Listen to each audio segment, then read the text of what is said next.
I mentioned co-brokerage earlier. It's, most of what we do is with other brokers because, we just are a capacity fill for them, right? Where they say, look, I've Absolutely. got reliable capacity in Expedite. It's available on demand.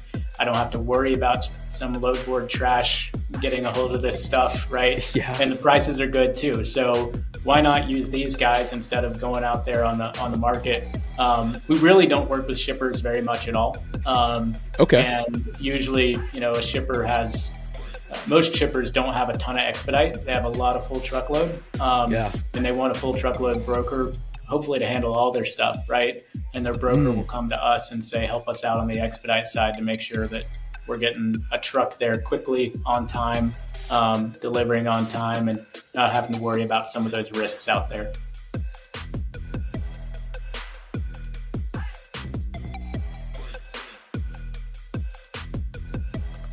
Welcome to the ThinkFreight Podcast. I'm your host, Thomas Wording.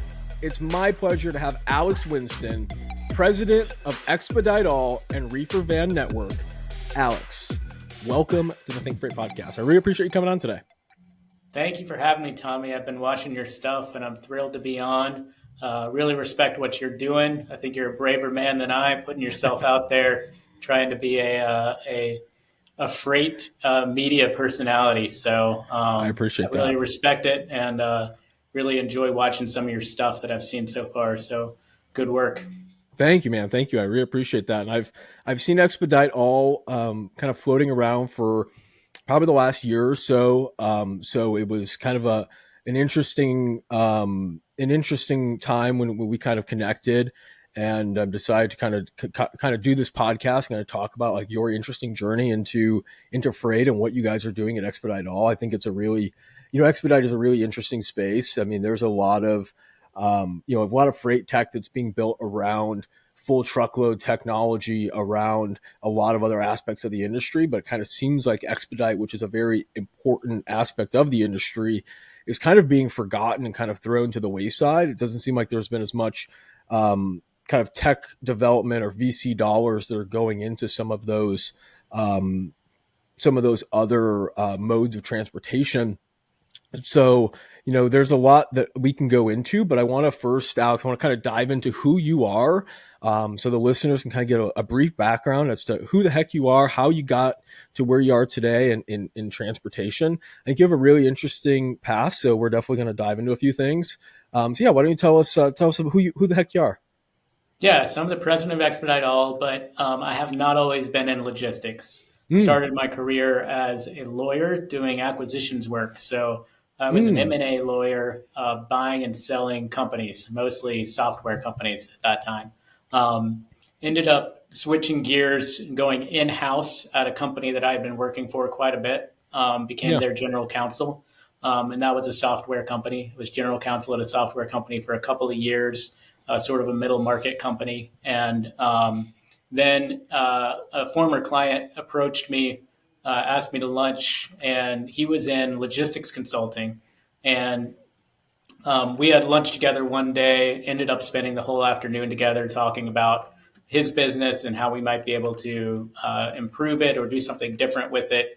yeah, And what we eventually spun off was Expedite All, right? And so we had mm, been consulting for logistics companies in the Expedite space for quite some time. And it was all small owner operator type carriers who needed help with maybe getting their authority, figuring out how to buy a truck, how to work in this space, right? And yeah, so, absolutely. we had been consulting with these guys. We had built software for these guys to help manage their businesses. And Mm, eventually, Expedite All was born as a brokerage to help load these guys as well. And so now we have about 7,000 of them that we work with all the time, 7,000 drivers.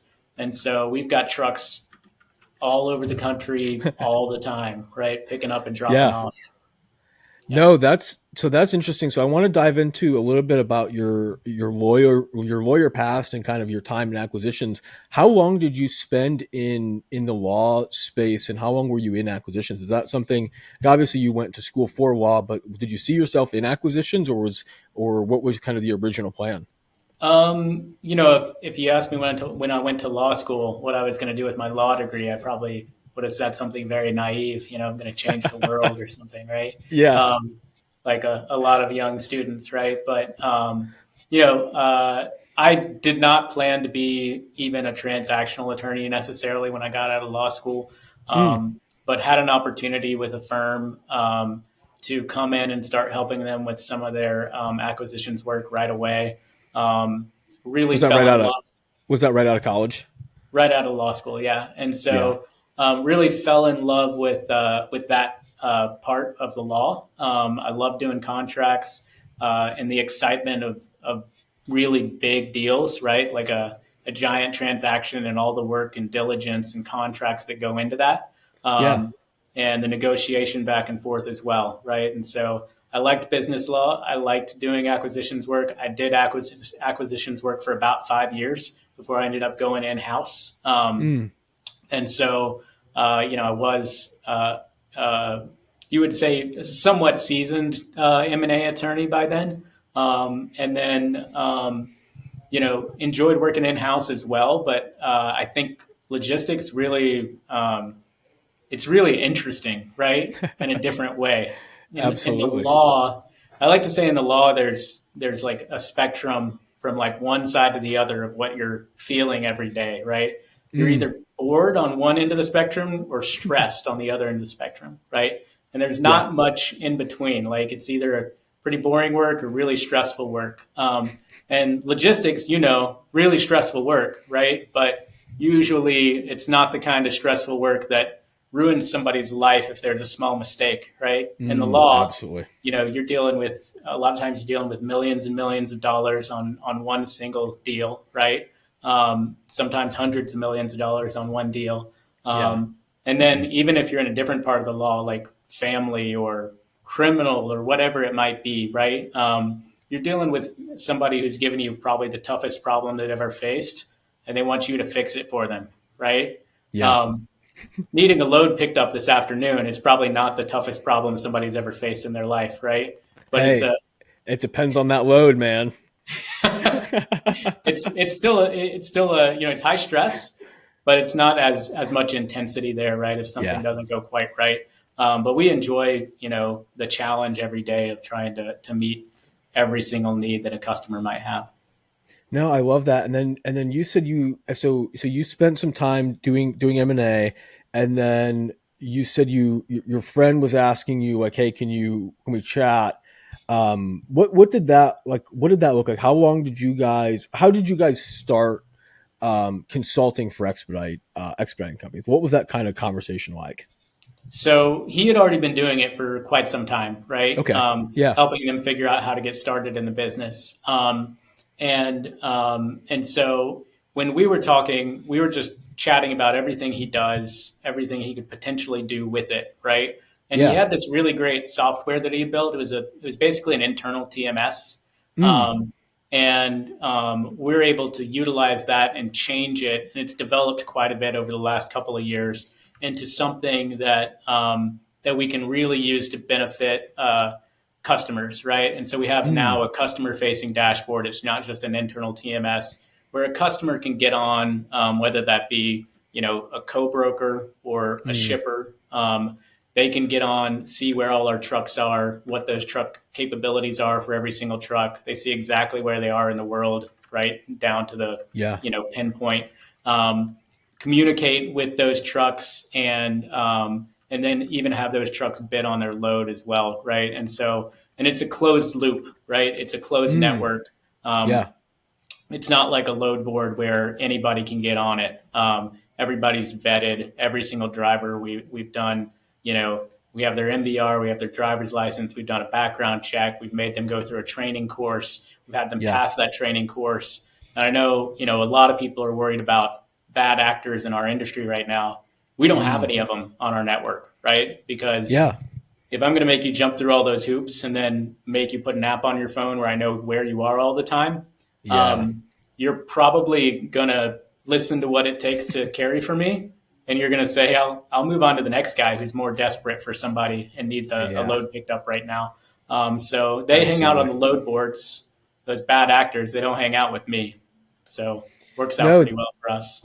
yeah, that's a really great system because like you said, you don't have to deal with, you know, the fraud side. You know that who you're talking with or who's bidding on your freight um, is a vetted carrier, that you know that it's not um, some brand new person that's just on your board for the first day and hasn't been vetted. They're just a bad actor that's trying to get some of that spot freight to double broker it. So I think that that's a really interesting way and a really good way of kind of keeping your drivers kind of all in house, but also letting the customers be able to like bid on, or let the drivers be able to bid on freight directly. It kind of helps take out the broker in a sense of you don't have to do a lot of those transactional work, unless, you know, I'm sure there are plenty of brokers in the team that do book trucks as it is, but it's just probably a lot less of that. Probably a lot less of that overall human need to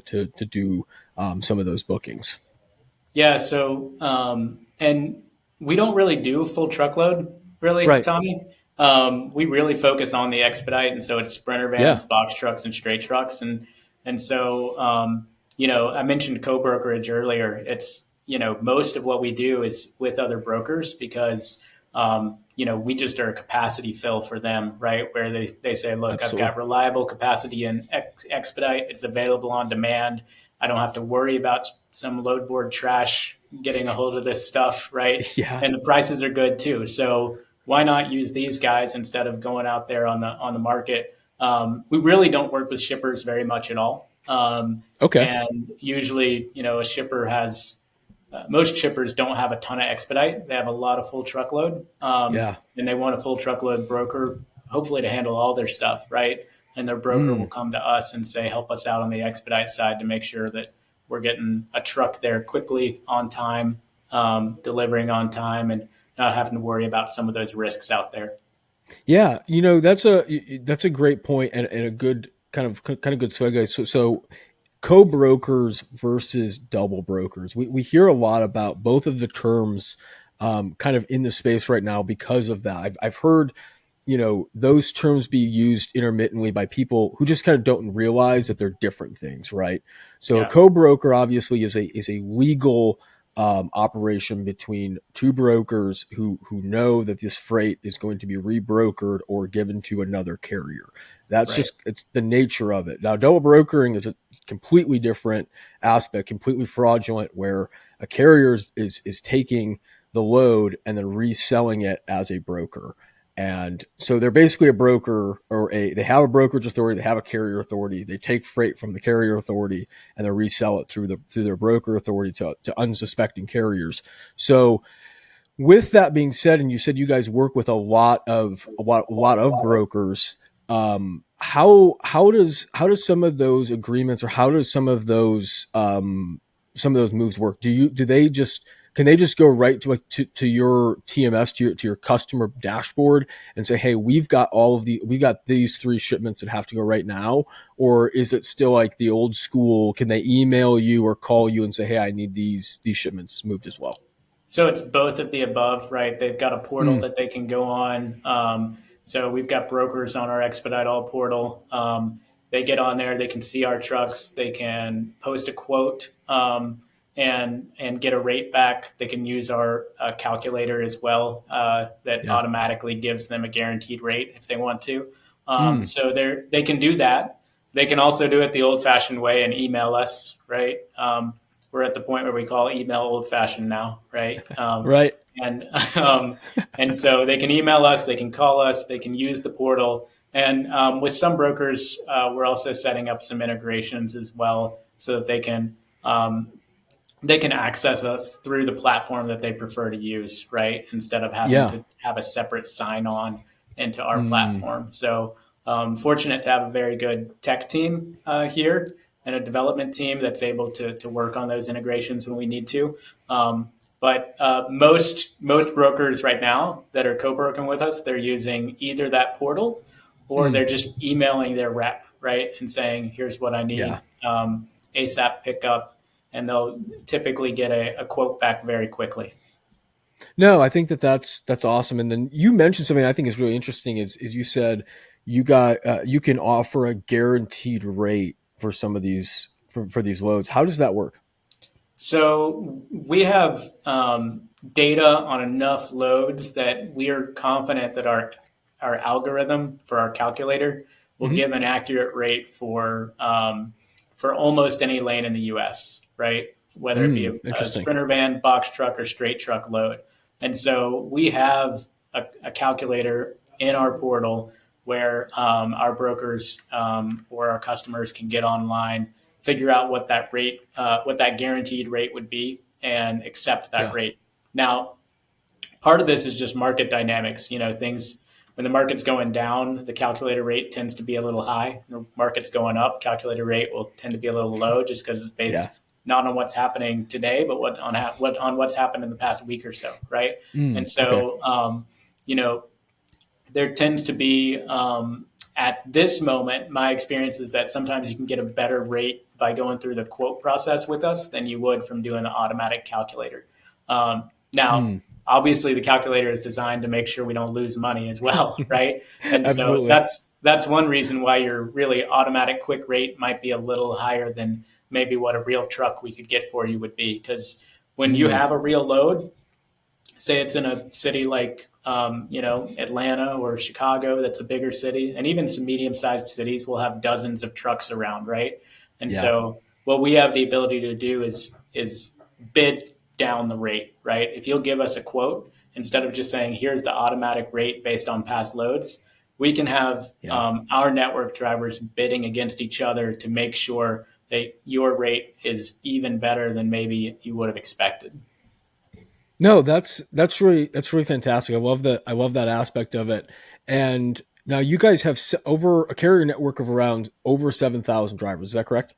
It's about 7,000 trucks. 7,000 trucks. Okay. About 7,000 trucks. There's probably more than that many drivers because we have some Yeah. teams as well, right? But if you want to call a driver team one driver, then yeah, about 7,000 drivers. No, that's a pretty good, that's a sizable network for expediting. I remember as a broker kind of looking for a company to do some expediting, like whether it be I'd be posting loads and trying to see, hey, who can take this on the spot market, or I was always looking for someone else who could do kind of like what you guys are doing, because it was such a hassle. I was very good at a lot of the full truckload aspects, whether that's dry van or reefer. I didn't do as much flatbed, I'll be honest, but I didn't know anything about expediting. I mean, I obviously knew, hey, this is going to be 3 pallets. Okay, like I have no clue how to price this from Chicago to Atlanta. Like, I know the full truckload rate. Do I just cut this into a quarter? Like, how does this work? You know what I mean? Like, how can I do this? Do I just do 33% plus a margin? Like, it's just kind of, it was a very interesting um, dynamic. And there wasn't, like I said, what kind of how we opened, there's not a lot of tools, or there wasn't a lot of tools out there in the freight tech space directly for expediting. There's a lot of companies who do their own internal tools. Like you guys have your internal TMSs and your boards for Expedite All, and those tools, your customer facing dashboards and things like that. But it doesn't seem like there's really like a real DAT. I know there's like Selectus load boards and things like that, but there doesn't seem to be as many competitors in the freight tech space. What do you see, Alex, over the next couple of years that maybe the freight tech space needs to look at and maybe adopt for some of the expediting needs that you kind of foresee? From an expedite standpoint, I think to a certain extent, Expedite is behind, right? Mm, And it's basically just a function of where people see big markets, they throw more money at it, right? yeah, 95+% of the market out there is not Expedite, right? It's full truckload and LTL, yeah, right? And so Expedite's probably what 1 or 2% of all the truckloads that are out there, right? And yeah, so yeah, you're not going to have a ton of capital behind it, putting huge technological investment behind it. the way you might see in truckload, right? Yeah. But it is starting to catch up, right? And we're one of those that's really been involved with improving the technology in the expedite space. Also, wanted to bring up, you mentioned reefers. I did want to bring up, we have a reefer division called Reefer Van Network. Yeah. And and so we've got a few hundred of those 7,000 trucks that we've got are temp controlled. Mm. Typically, they have a range from about -20 to 80 degrees Fahrenheit. And same deal as with the dry trucks. We keep tabs on them all the time. We know where they are all the time, where they're going, where they're coming from, whether they're loaded, where they live, what they had for breakfast this morning, right? So we know Yeah. everything there is to know about those trucks. And the additional thing with those trucks that are refrigerated, we're also going to know what their temperature is at all times in their cargo space. So we That's have great. utilized that kind of technology as well, which you see in 53-foot reefers a lot as well. Some of Yeah. these tech capabilities to monitor what's going on inside the unit, we've got it in our small trucks as well. Yeah, I was just going to get into some of the reefer van network because I think that that's really fascinating as well. That division to be able to handle temperature controlled expedited freight because as like I said, you and I have talked a couple times, Alex, and I think I told you before, like I as a broker, a lot of my produce customers, I would have 3 to 5 quotes a day that were just like, hey, can you handle 1 to 5 pallets, 1 to 3 pallets.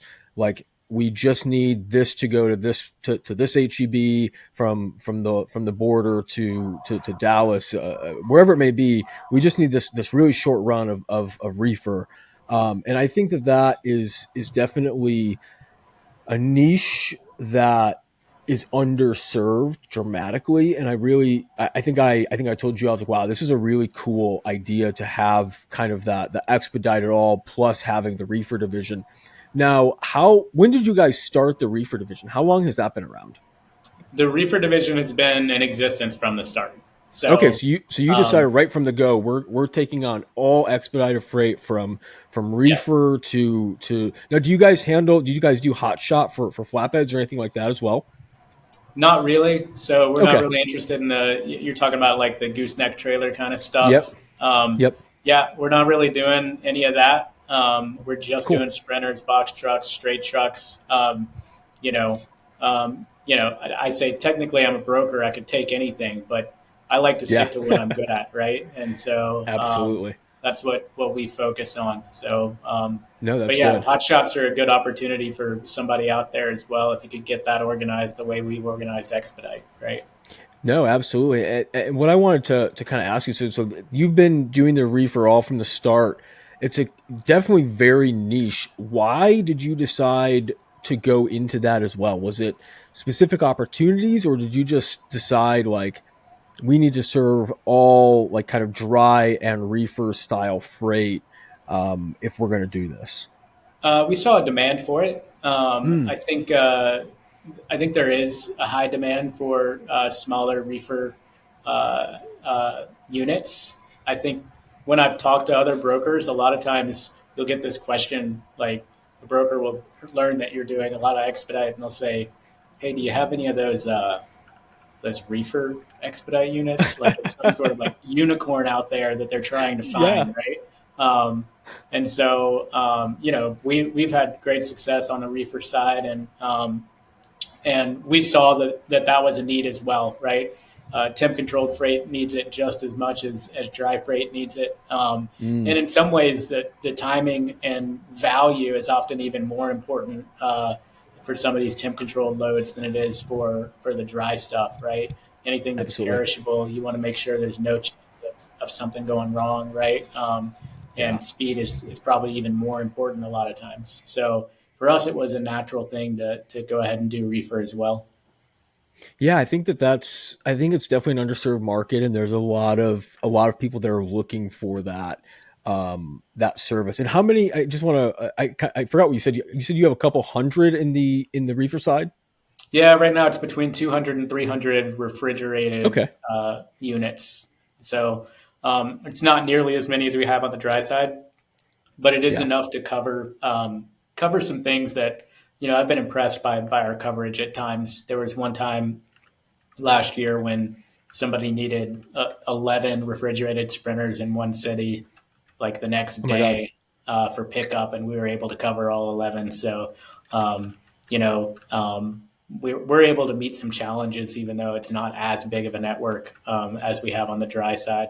On the dry side, you could tell me I need, 75 of those sprinters in Atlanta tomorrow in one place, and I You'd be would have them fine. there, right? No problem.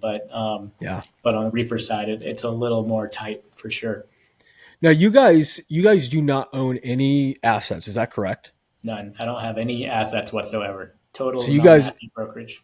I like that. No, I think that that's an interesting way to go about it because you kind of don't have the liability and have to fill your own assets before you fill or help an owner operator. Um, what percent, Alex, would you say, or how often are you guys? I know you guys don't have a huge network of that reefer, but like how often are you guys getting, whether brokers or shippers, asking for that reefer capacity? Is that getting more and more Yeah, consistent? it's something we don't really even have to sell, right? Like Yeah, people are looking for it and they're finding us just online, right? And so we do have salespeople, right? But we don't really have to sell the refrigerated side. People come to us and come looking for those trucks, and we've got them.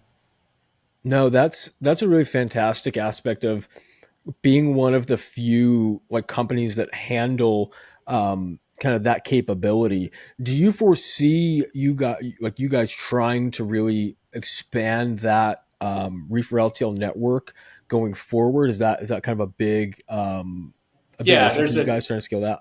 Of course, there's a huge push on our side to recruit as many good drivers on the reefer small truckload as we can, right? Yeah, And that's been growing and has not been stunted by the downturn in the market either, right? yeah, And I think Expedite in general is going to continue to grow, even as you see the market kind of doing this sort of thing, right? You're going to see right. Expedite kind of steadily grow the whole time because it's just the nature of where freight is going right now.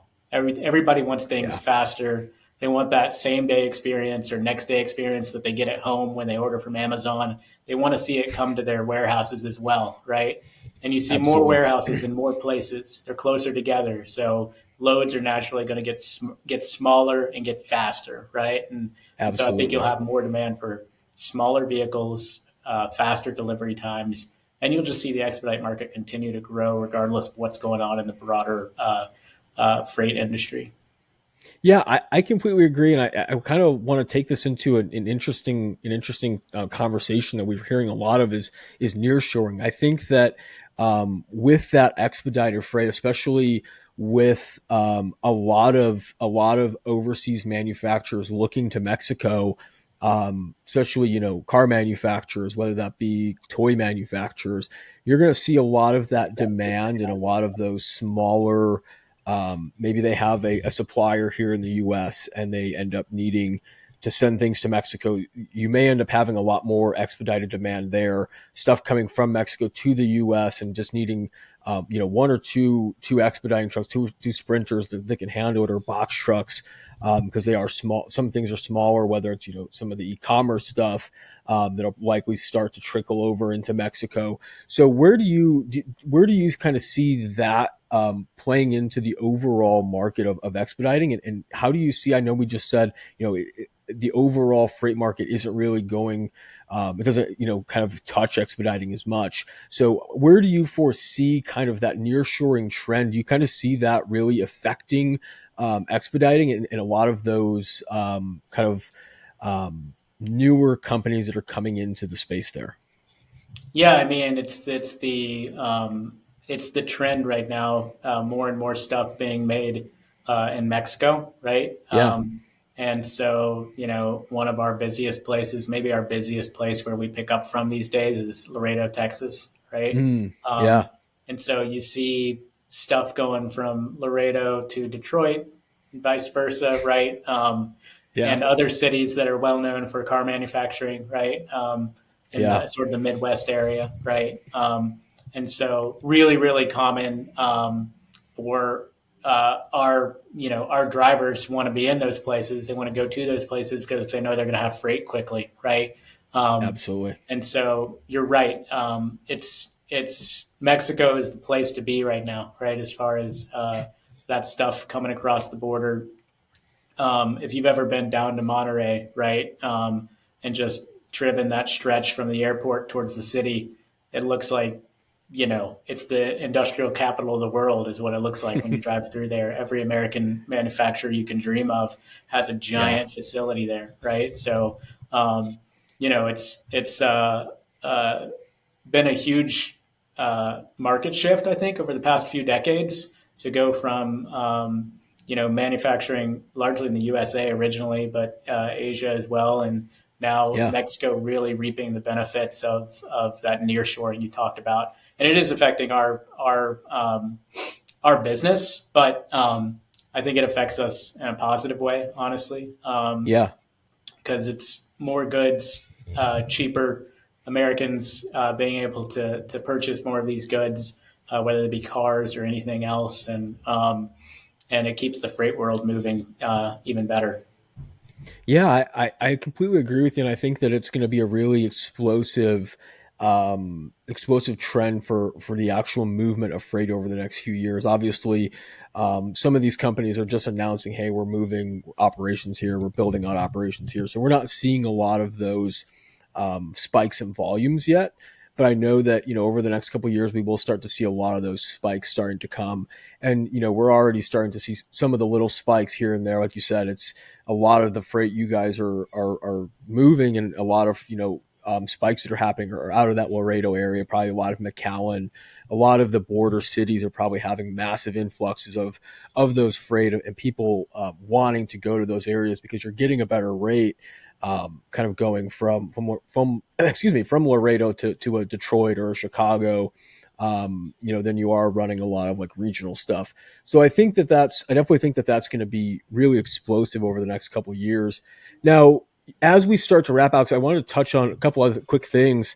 So you're not just involved in expediting; you're also involved in insurance as well, from what I can tell. So why don't you tell us a little bit about that? How did you get involved in some insurance stuff? Yeah, so we have an insurance agency, and I got involved with that partially because company I worked for previously also owned a couple insurance agencies, and I Mm, saw it as an additional revenue opportunity for us. So, yeah. we do have an insurance agency. It's called Truckers National Insurance. We do sell insurance to commercial truckers. A lot of them are those expediters who we work with all the time anyway, Yeah. right? And so, um, we saw that as a chance for us to have an additional revenue stream. That's why I got into insurance, and we also have a local agency here in Knoxville where we're located. And so, I just saw it as a good opportunity for us to catch a little bit more revenue. So we do have an insurance agency as Yeah. well. I didn't know much about it. I was never an insurance agent before. I am now a licensed insurance agent. I've That's never cool. sold an insurance policy, so don't come to me. I just have the license. But I hired a guy with 25 years of experience to run that agency. No, that's really interesting. So you're almost like a one stop shop. Like if you've got a van and you're an owner operator and you need, whether it's insurance or you need loads or you're looking for just a good opportunity to move on with a good expediting brokerage, you guys are kind of all in one. When is the Expedite all Sprinter van store going to open? Because I think that needs to be in the roadmap. Because if you have 7,000 carriers, it's going to continue to grow. You can make money on service, you can make money on the service lane, we can make money on parts. Alex, Yeah, let's no, I talk mean about this. Let's we've talk about this off camera. I think this is a moneymaker. No, I'm just totally kidding, but we've explored some of these things actually, Tommy. So it's not that's out of the that's question great. for us to do stuff like that. So No, that's certainly, cool. yeah, we certainly will consider it, and have explored it a little bit. But we want to offer the drivers everything we can, whether it's Yeah. benefits. We're launching further benefits for them as well. Mm. discounts for lodging, fuel, all that kind of stuff, health That's insurance great. options. So we're doing everything we can to make sure our drivers are happy as well. And maybe someday we'll sell them vehicles. I don't know, Tommy. It's a good idea. Maybe I have to Yeah, give you a commission if we ever do that, right? listen, it's all on video now. We've got it recorded. This was my idea. No, I totally kidding. I think that would be really a unique like opportunity in the market to where you're kind of doing a full service for the owner op, or for the driver, one of the biggest stakeholders, in the space. So I think that is a very interesting option. And I like that you guys have taken the approach of kind of being a one-stop shop, or an everything kind of broker, so that way you can kind of help from every angle, and really be a resource, not just for brokers and for your customers, but also for your drivers and those teams as well. Yeah. And you got to remember that's how we started out, right? We started out Yeah. just doing everything we could for these drivers, and being a resource for them. And then we eventually became, a brokerage. So our Yeah. roots are to figure out how to help these drivers out as much as possible. And then, the spinoff has been, let's be a specialty brokerage that helps brokers cover this type of freight really, really well. Yeah, I really love that, Alex. I really love the mission you guys have. Before I let you go, I have one more question for you. So I want to ask, trying to do some more fun questions here to end the show. So, what is something interesting that, most people wouldn't know about you, or that like a lot of people, like you haven't told a lot of people? Okay. So when I was a kid, I was attacked by a mountain lion. It's probably the most Wait, interesting thing. wait, what? Yeah. So when I was You a were kid, attacked by a mountain lion? I was attacked by a mountain lion as Oh a my child. God. So yeah. So Um, we definitely need the story. So what happened with the mountain lion? Were you hiking? What's going on here? it's not as cool as it sounds when I first tell it, right? But my uncle had a pet mountain lion, and so it was a This is real sounding cougar, cool. mountain lion, and it did attack me in his living room once, and they had to yank it off. And he had this mountain lion for several months. I can't remember how long he had it, but Yeah. eventually had to get rid of it because he lived in Knoxville, Tennessee. Okay, in Okay. like a normal neighborhood, suburban Oh area, boy. right? Oh boy. And Yeah. he decided it would be a good idea to call the local news station, and let them do a Oh no. story on his mountain lion. So he's on the 5 o'clock news walking his mountain lion down the street, and his neighbors are immediately calling the authorities and calling meetings and figuring out how to make him get rid of the thing, right? Because they're afraid Oh it's my going to attack God. somebody else's kid, obviously, Yeah. right? Yeah. No kidding. No, So you said it wasn't as interesting as what you made it sound. That's even more interesting. Your uncle had a mountain lion. What are you talking about, Alex? That's yeah, cool as heck. I mean, Tommy, you should have had him on the you show. listen, I'm gonna get him. We're gonna connect after this. We're gonna have him on the show and talk about mountain lion logistics and how he logistically had that thing in his house for a few months. Cause that's nuts. I think that's really interesting. Do you have any like lasting scars or effects from that? No, no. Thankfully, no. And I really That's don't good. even remember it. I was very small. I think I was 3 or 4, Okay. so I don't Oh, so remember it happening. okay. Well, hey, Which you don't have who any, lets a 4-year-old around a mountain lion, right? That seems crazy. you know, it happens, right? I No, like to think it's one thing that made me tougher, right? I don't know. no, I think that's a really, really interesting, really interesting fact about you, man. And I just want to thank you again, Alex, for taking the time out of your day for sharing some of your story with Expedite All and what you guys are doing. If the listeners want to find you, if they want to talk expediting, if they want Alex to write their personal cargo insurance policy, or if they've also been attacked by mountain lions, where can they find you and where can they find Expedite All? So I'm pretty easy to find on LinkedIn. Just search for Alex Winston. Expediteall.com is our website. We also have a LinkedIn page. Alex@expediteall.com is my email if anyone wants to reach out to me. That's Happy cool. to get you connected with whoever you might need, whether it's insurance, logistics, Expedite or Mountain Lions, whatever. So um, we'll No, that yeah, I'd look no, forward to the opportunity. No, that's great. And we'll have all of Alex's links down in the show notes so that you guys can reach out to him to talk all things expediting, Reefer expediting, and Mountain Lions. If you guys like today's show, please like it and review. It does help us out a ton. Don't forget to check out our newsletters. Those do drop on Monday and Wednesday, thinkfreight.io. And we'll catch you guys in the next episode. Thanks again, Alex. Thanks, Tommy.